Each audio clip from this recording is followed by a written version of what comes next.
There are a couple of things that nobody tells you and that you need to know before getting this fish tank.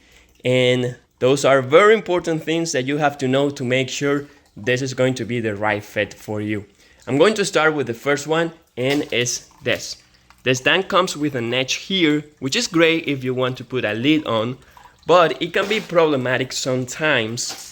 Only sometimes. And that's when you want to add something in here. If you want to add a filter, I have two here, so you have to make sure they are wide enough to fit here. For example, this plant holder is wide enough so I can fit it there with no problem. So like I said, it's not a big problem, but you have to know that. And it's about like a half an inch or an inch large. So whenever you get in accessories for this tank, you need to make sure it's going to be wide enough to fit.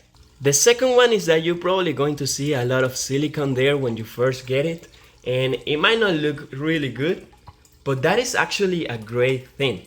When you have a thick layer of silicone means that this is probably going to last years. I have another tank, the same brand, and it's around 5 or 6 years old, and I have never seen any drops outside. So it might not look very beautiful, but this is actually great.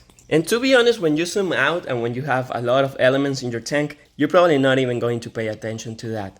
So it's not a big deal. I'm just telling you because some people, when they get the very first tank, they get surprised by the amount of silicone they see. Obviously, it's going to look bigger when the tank is empty.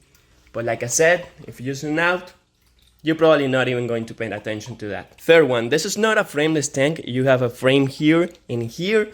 I have another tank here. This is frameless. And you can see it looks, in my opinion, more beautiful. But there is a problem with this. If you don't balance the weight, it might crack.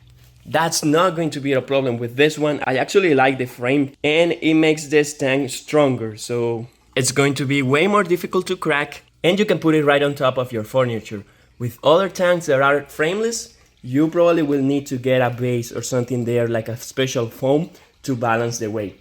That's not gonna be a problem with this one. And finally, you can get the aquarium alone, or you can get the kit that includes the filter and the heater and everything you need to start right away. I think this is a really nice tank. I really like how it looks in my living room, and I definitely think this is 5 stars. So if you don't want to spend a fortune and yet you want a good quality tank, I think this one will do it for you.